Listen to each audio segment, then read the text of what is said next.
There are things mechanics learn quietly, not from manuals, not from service bulletins, but from engines that come apart on the workbench. Tricks that make engines feel sharper, stronger, more responsive, yet never get written down because they don't fit factory rules, warranty language, or dealership profits. I've seen sluggish cars wake up overnight, throttle response tighten, gear shifts smooth out, and fuel efficiency improve, not through expensive mods, but through adjustments most drivers are never told exist. These aren't reckless hacks. They're forbidden because they challenge the idea that your car must stay exactly how it left the factory. The reason this video matters is simple. Manufacturers design cars to survive average drivers, bad fuel, and neglect. That means performance is often intentionally limited.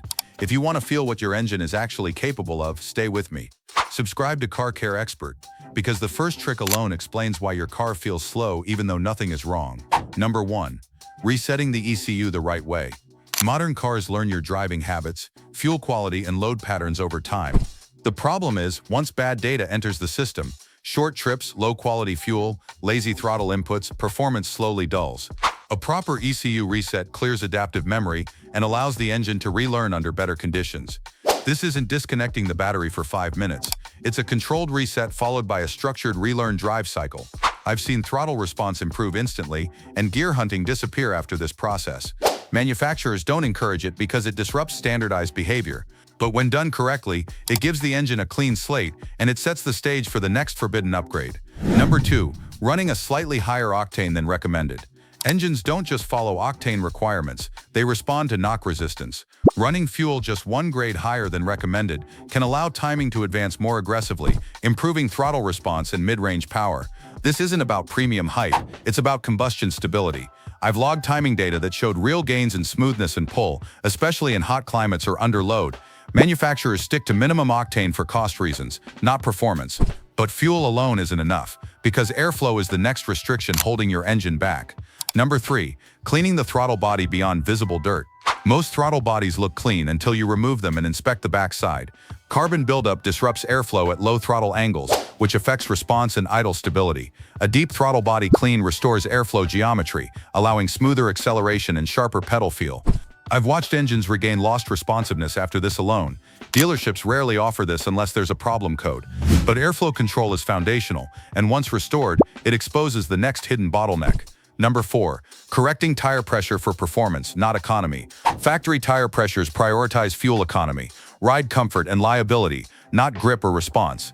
Slightly adjusting pressure within safe limits can dramatically change steering feel, acceleration, traction, and braking response. Overinflated tires reduce rolling resistance but kill grip. Underinflated tires absorb power. Finding the performance sweet spot transforms how the car feels without touching the engine. Manufacturers won't guide you here because conditions vary, but once you feel the difference, you'll notice another area where power quietly disappears. Number 5. Removing excess rotational weight. Performance isn't just about horsepower, it's about how much mass the engine has to move. Heavy wheels, oversized tires, and unnecessary rotating components drain acceleration. Swapping to lighter wheels or correcting oversized tires reduces rotational inertia, making the car feel faster instantly. I've seen quarter-mile times drop without touching the engine. Manufacturers don't emphasize this because it complicates production costs. But freeing rotational mass unlocks performance you already own, and it exposes how restricted exhaust flow really is. Number 6. Optimizing exhaust flow without going loud. Performance exhaust isn't about noise, it's about pressure management. Many factory exhaust systems create unnecessary back pressure to reduce sound and emission spikes, carefully improving flow while maintaining proper scavenging boosts torque and throttle response without turning the car obnoxious. I've measured gains where engines breathed easier and ran cooler. Loud doesn't equal fast, efficient does. And once exhaust flow improves, the engine demands cleaner combustion to keep up. Number 7. Using oil viscosity strategically. Factory oil recommendations are chosen for cold starts, emissions, and warranty longevity, not peak performance. In certain engines and climates, a slightly thicker oil improves sealing, reduces friction at operating temperature, and stabilizes oil pressure under load. I've seen engines quiet down and pull harder simply from correct viscosity selection.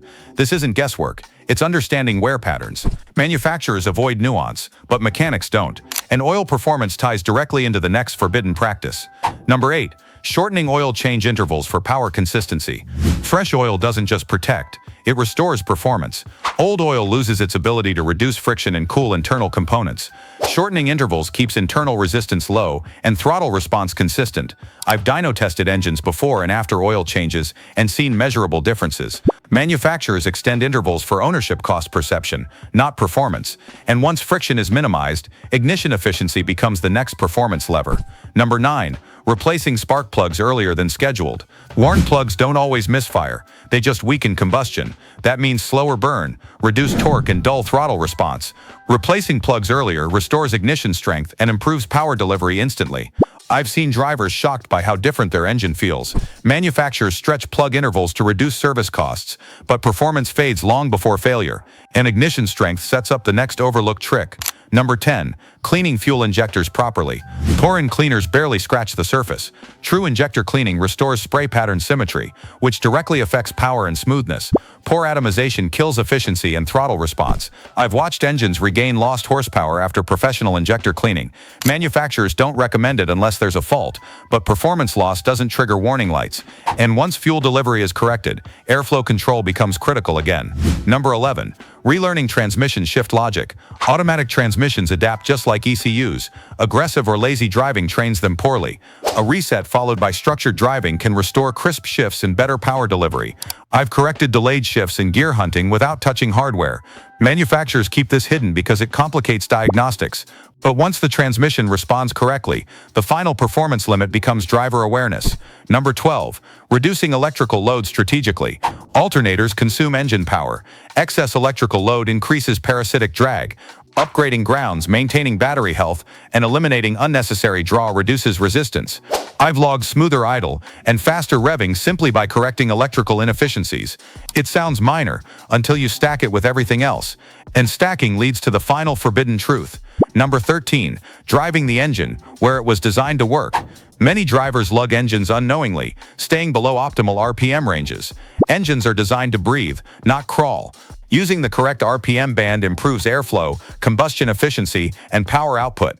I've seen engines feel completely different once driven properly. Manufacturers teach economy, mechanics understand balance, and once you drive it right, everything you've learned clicks into place. None of these tricks are reckless. They're forbidden because they require understanding, responsibility, and attention, not blind compliance.